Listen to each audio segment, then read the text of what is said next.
Hello, ladies and gentlemen. My name is Acting Relic, and welcome back to Warframe. So, about 8 months ago, I put out a video critiquing Warframe versus Destiny, and you guys seem to really like it, which is awesome. I'm happy that I made something that people really enjoyed and can take inspiration from, and possibly even try the game based upon the opinion. But there were also a lot of good constructive points about it. Some that I don't exactly agree with, but a lot that I didn't have a full understanding of and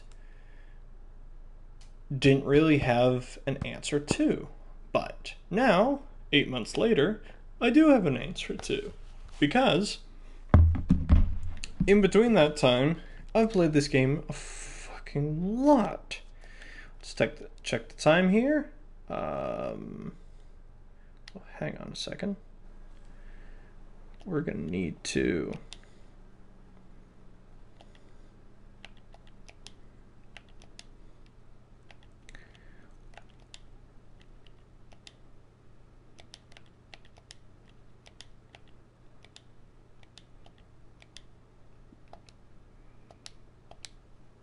go like that. Oh, yeah, that looks better.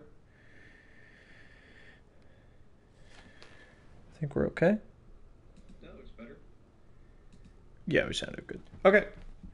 So from here, yeah, we can see 458 hours played. So yeah, I've been playing this game a fucking lot. 210 of 227 missions complete. Flip over to equipment here. 148 out of 373 items. So with a further breakdown of that being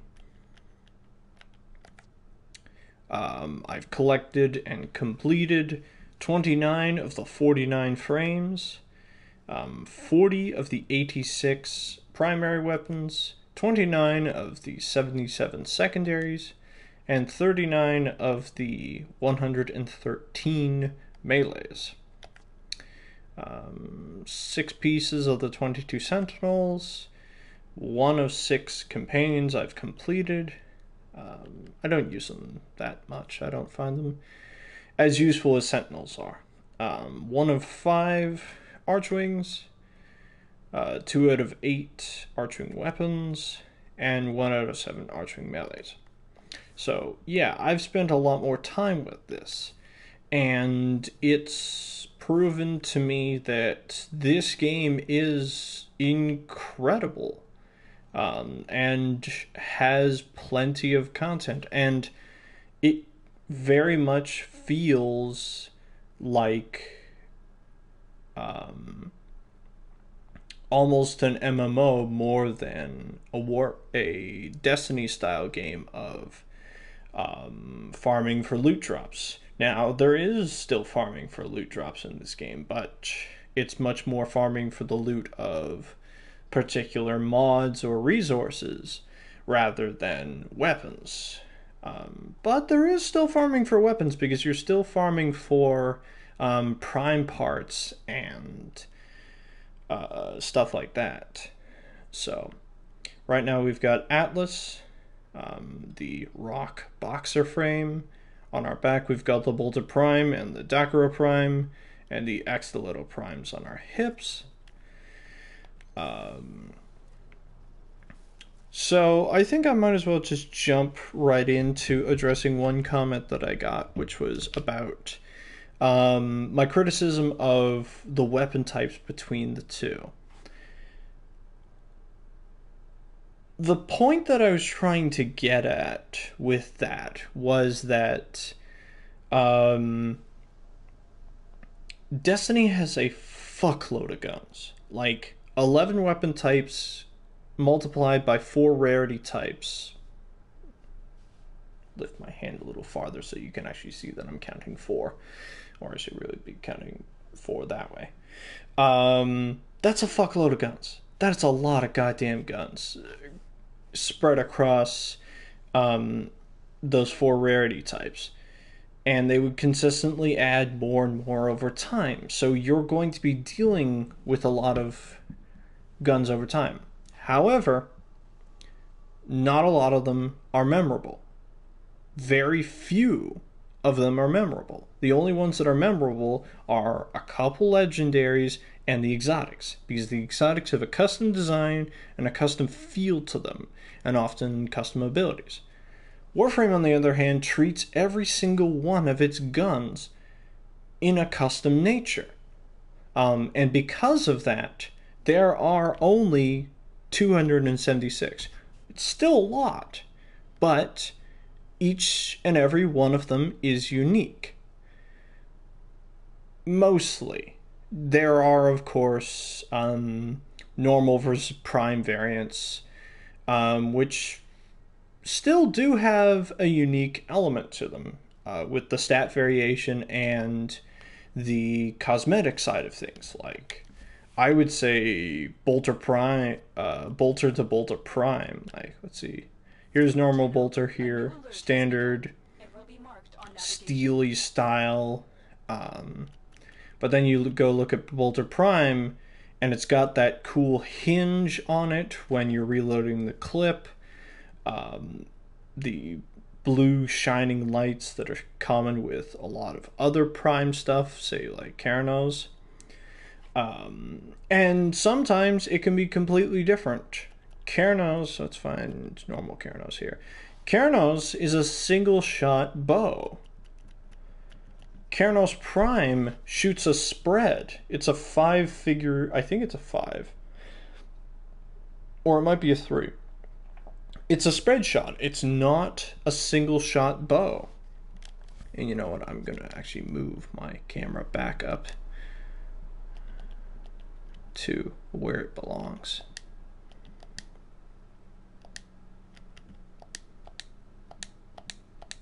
Like that. So now I'm actually able to look at myself when I talk. Anyways. Warframe does a much better job of handling its weapons than Destiny does. That is one thing that I did want to say. Like, that is something that I truly believe in.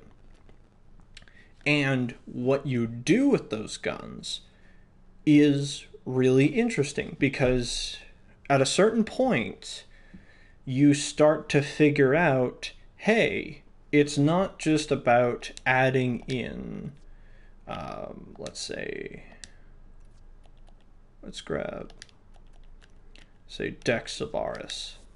It's not just about adding in a serration here or a raw electric damage mod there.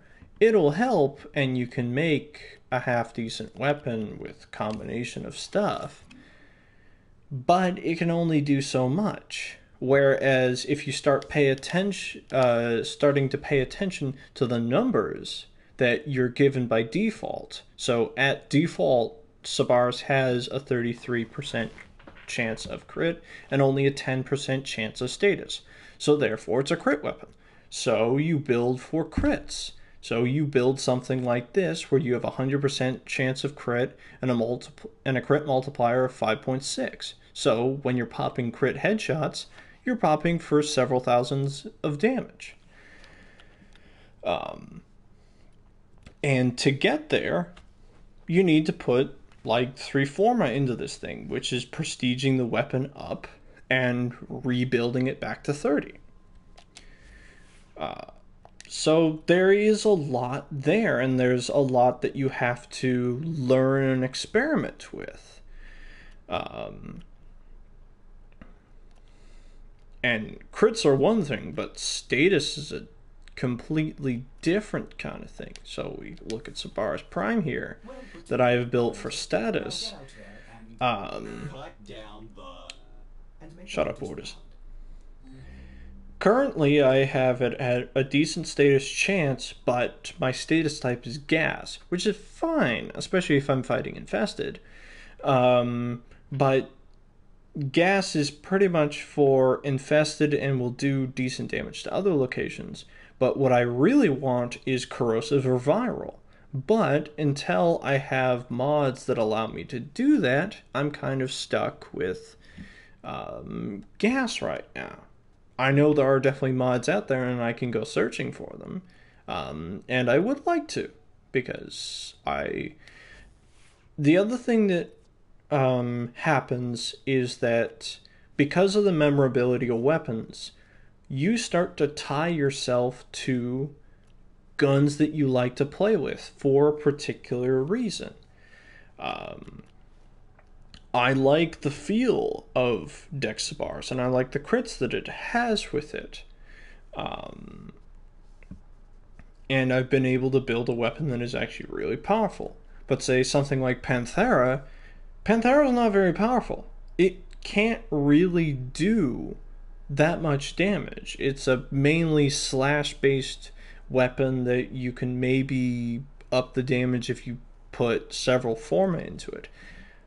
But at the same time, it's a style thing. It's building a weapon because you like the feel of it. You like that it has two fire modes.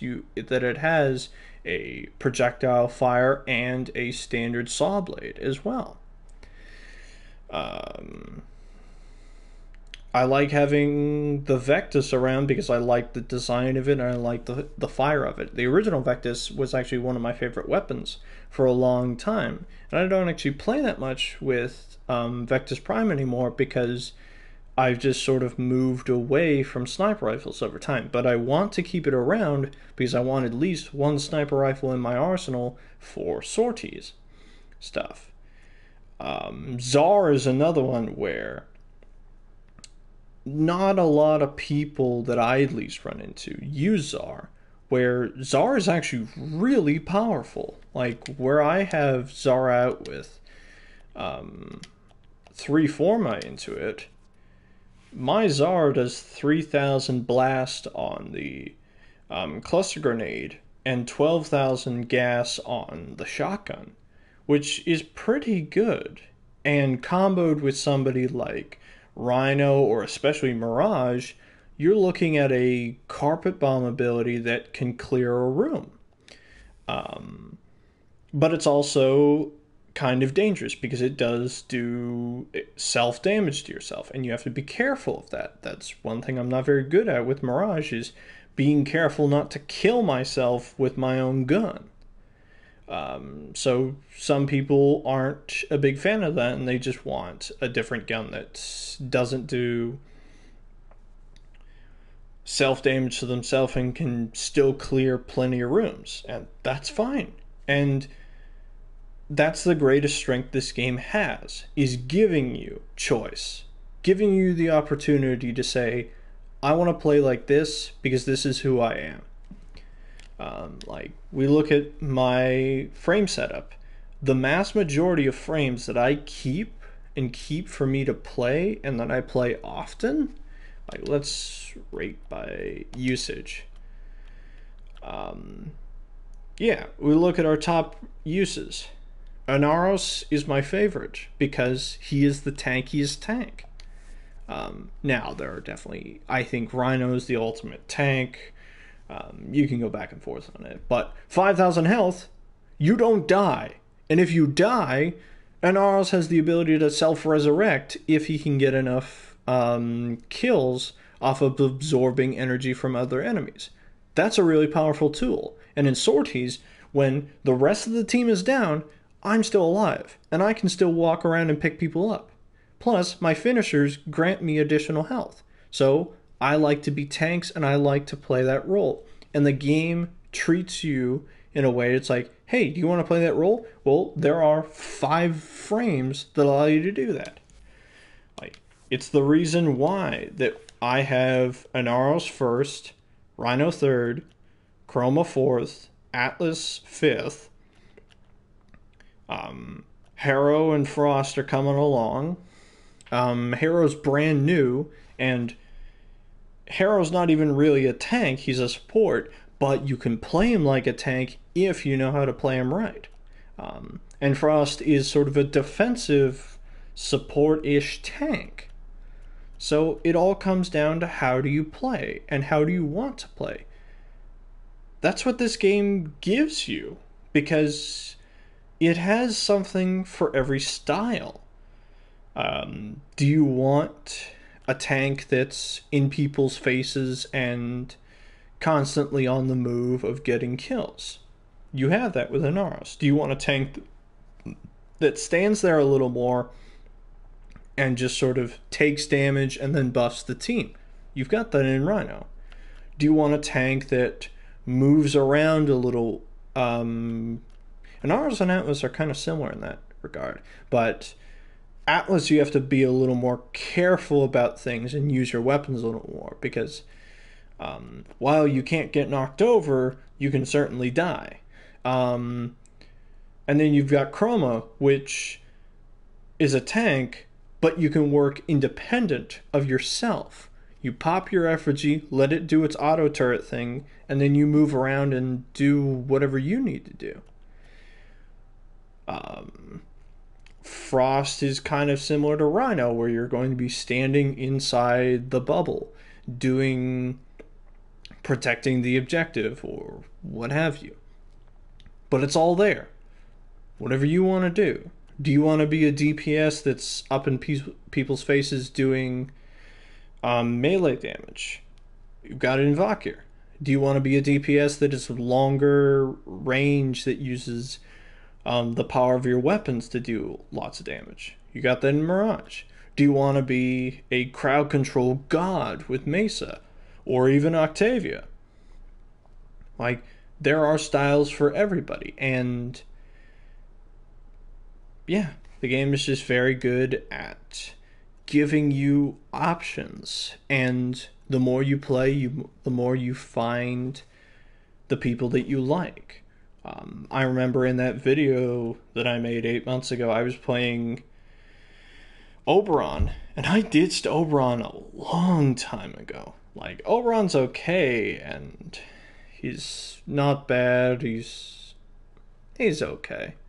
But compared to other stuff, I don't like playing him. So I got rid of him. And that's the nice opportunity, is that you get to select whoever you want. You're not just locked to, I am a Titan and I can do pretty much one of 3 Titan things. You're kind of stuck there. I think, yeah, that's more or less what I wanted to say. The other thing that was pointed out to me in the comments was that I kind of brushed off the story piece with Warframe. Warframe does have a story, and at times it's a very particularly good one and well written one, and well executed in how you experience and learn about it. And there is a lot there. It is almost in a similar vein to, say, something like Souls, where the story is out there.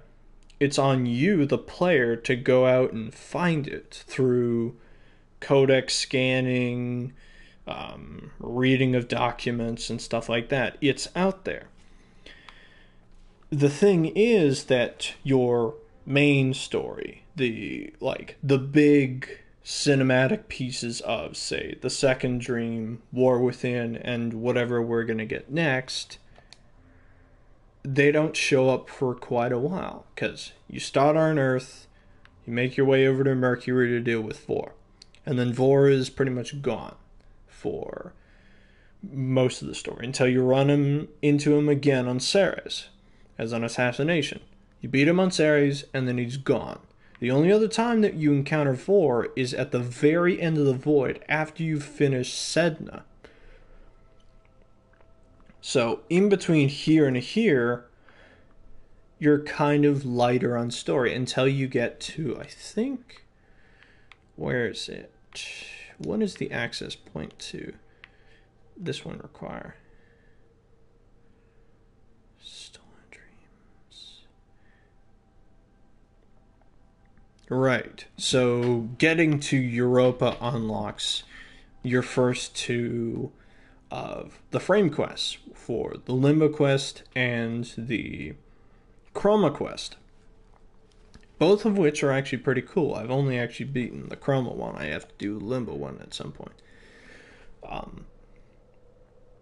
And that's honestly where I find this game can excel at times, is the smaller stories, is the individual frame stories and the different ways that they are told.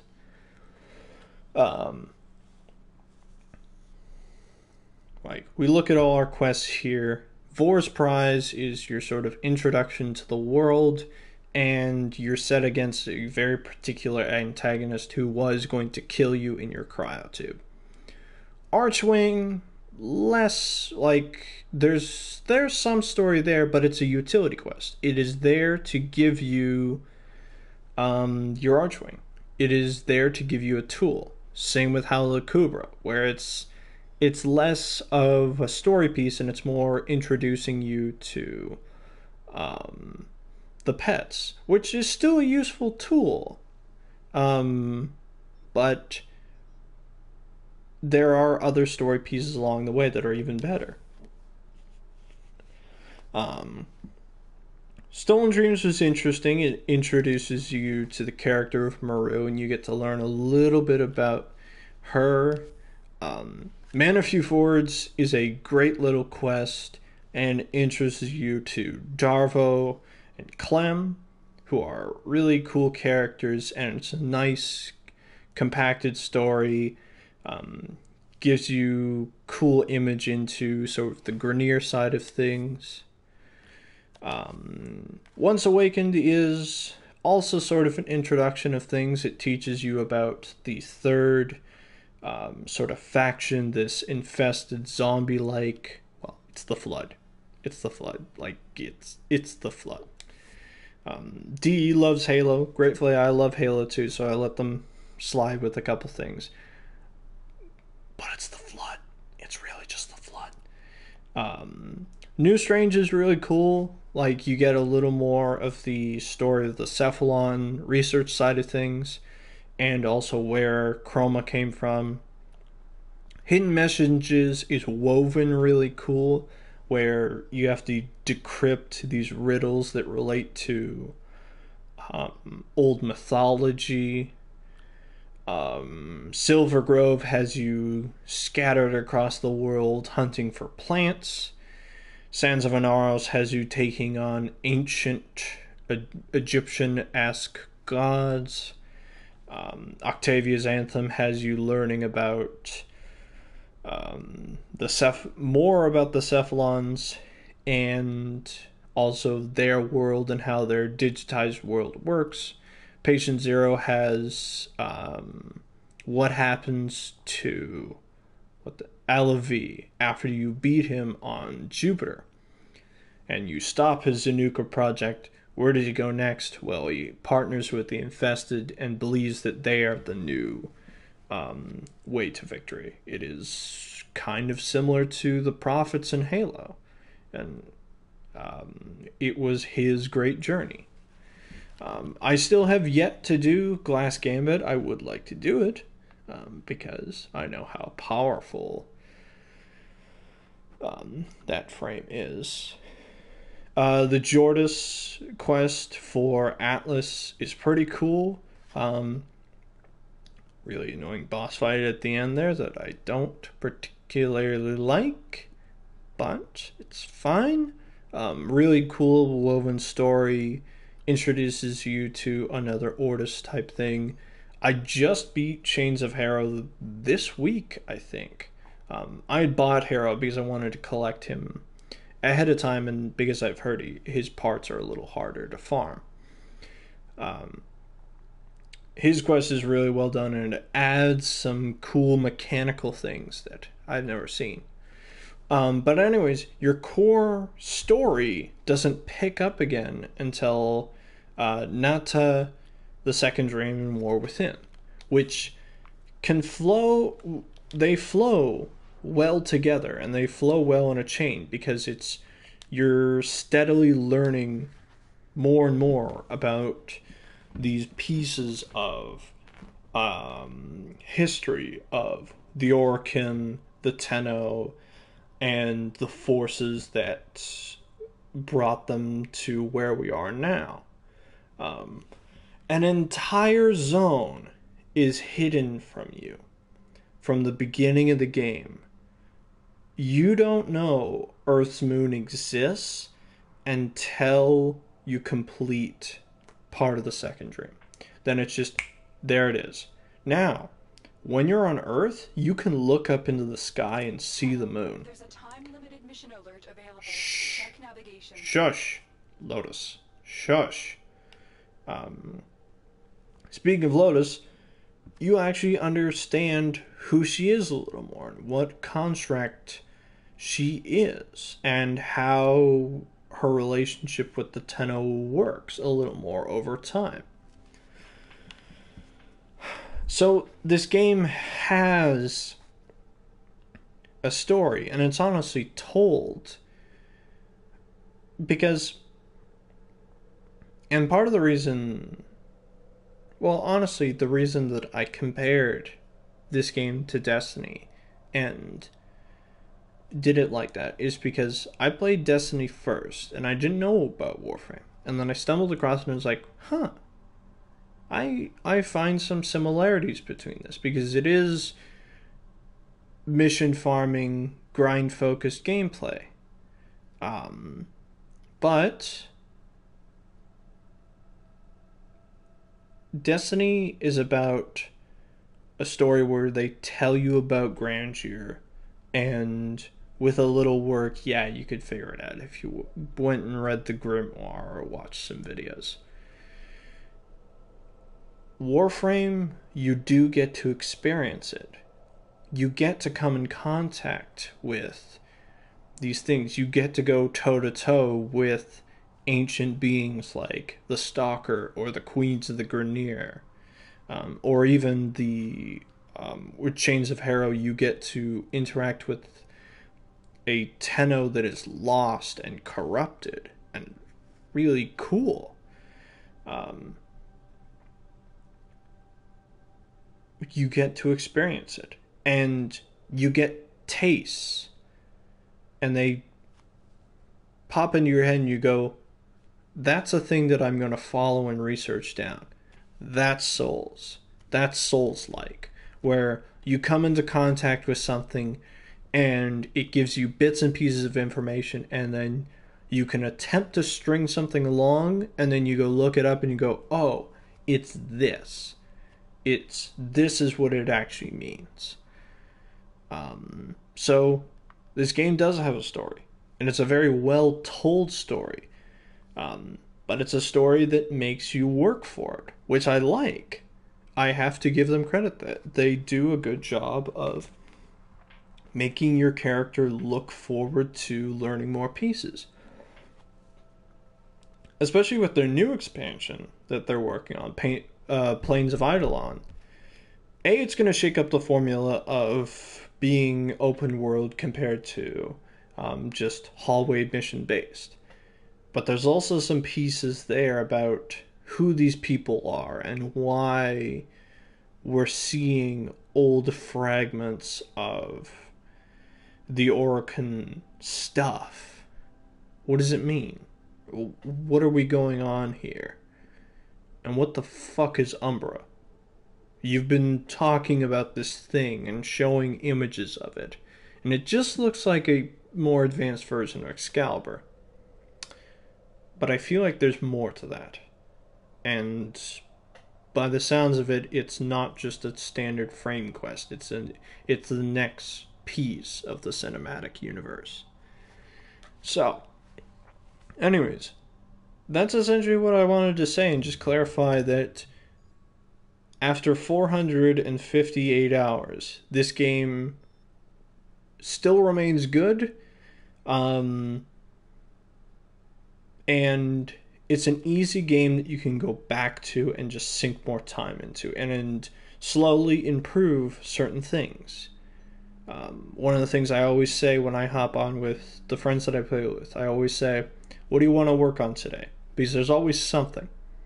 Whether it's resource farming, credit farming, level work, going after particular parts or blueprints, working towards a particular goal. We're all pretty much quest complete, more or less, at this point. There's definitely two quests I still have left to do, Limbos and Nidus's. But for the mass majority, I'm quest complete. But there's still more that can be found. Like, I don't have every gun and every weapon fully maxed out and completed. There are some that I just played with a little bit, got to level 10, and it's just like, nah, I'll come back to this later and ditch it away. But there's a chance that I can get it back because it's just get the blueprint somehow. So, yeah, that's more or less what I wanted to say. Once you start getting into prime variants, life gets a whole lot better. As I was explaining to someone just the other day, this is a game where anything can be viable and turned into a fucking powerhouse. Each and every one of these frames that I have can be played in a way that you are a walking titan. Like, unkillable Anaros, able to gain health from anything that he kills and snap his fingers to regain full health. Vakir, a walking Wolverine god. Rhino, armored steel, a roar that buffs his entire team, and an emergency clear the room. Chroma, especially Dynasty Chroma, one of the most visually impressive frames in the game, and one of the most useful utility pieces for farming because of the credit multiplier. I was working on building both Atlas and Chroma at the time, and I used some platinum to pull Atlas out first. Atlas instantly became one of my favorites, just because of the way he plays and his rushdown style, boxer in your face kind of movement. Atlas is one of the only frames where I have multiple builds for him. Like, I have one that's pure power and efficiency that is just designed to combo off the scaling of the weapon that I send in with him to do massive amounts of damage. But then I've got one that's just about decent amount of strength and also some health stats so that I can move around and just do smaller punches. And then I've got one that's designed specifically for duration that allows my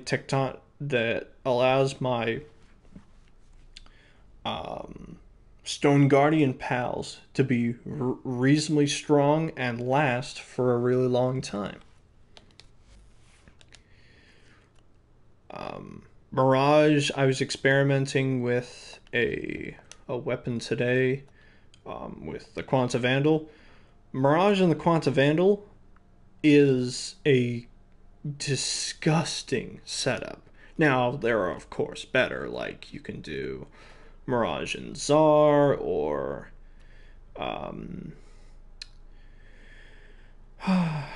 Mirage and where is that other weapon? It is down this list. Yeah, the Simulor, especially the Syndicate version. You're doing so much damage because of your multiply ability, because you're just spitting out black holes constantly. Harrow is one of my new favorites because not only am I just really powerful in my ability to gain more and more shields, I can also help my team, give them invincibility for a set amount of time, give them additional crits, give them additional energy. Like, he is a support, but he is also a tough support. He's not going to get knocked over. Titania. My Titania isn't as good as somebody of some of the other ones that I've interacted with, but in time, she will be one of the best DPSs that I have access to. Equinox. I didn't know how powerful Equinox could be until had it explained to me, and how you can combo certain powers together. But the thing is, Equinox is 2 in 1. It's a support and a DPS, and in some regards, it can be a tank if need be. Here's another thing. Frost Prime I got free because of Twitch Prime. Frost Prime has been in the vault and is worth approximately $40 in in-game coins. Like, and there's good reason, because Frost is really goddamn good. Like, the configuration I have is designed around putting up his ice bubble and then having people come into it and be frozen solid by the time they're inside. My mace is not as good as other people's, but I've seen maces that can do tens, if not hundreds of thousands of damage per like shot on their power 4. Again, my Octavia, not as good as other people's, but an impressive frame that can do a lot of damage and has some very unique components to it. Necros is another farming tool. I don't use him as much. He's my second lowest beside Trinity. But he is there. He is useful, and it's always nice to have around when someone needs a Necros to be played. Trinity can be, well, she is the prime support. She is the support. I think I saw it made that Trinity is the Mercy of this game, where Harrow is sort of your Lucio, where he is decent support, but he's also good at damage dealing as well. Whereas Trinity she is full support. She is all about providing the team with what they need. And in solo encounters, providing herself what she needs. And there's also plenty more. Several of which I've had to get rid of just due to space because of how the slot system works. Not a big fan of Ash, but I like his visual design and I find cool how he plays. Banshee Prime, I honestly should have kept because she is actually a powerhouse of destructive capability. Ember is one that I got rid of because I ran into so many of them, and I was just like, I'm okay. I'm gonna let other people play Ember. I'm fine with being not an Ember player, but once again, a destructive force. Hydron Prime, when it comes out, that's mine. I want that thing back. Yeah, there's just dozens, and there's something for everyone. So, yeah, this got really long and rambly. I'm going to figure out something to do with it. But suffice to say, 8 months later, game is still really good, and pretty much all the criticisms I had of it and stuff that I didn't fully understand, I understand a lot better now. So, could have said that in, honestly, 30 seconds, but that's not me. I like to talk a lot. Anyways, I think I'll call it there. Definitely would love to do more with this game. And as time goes on, I think making videos out of it will be something that I will just end up doing. So, until then, see you next time.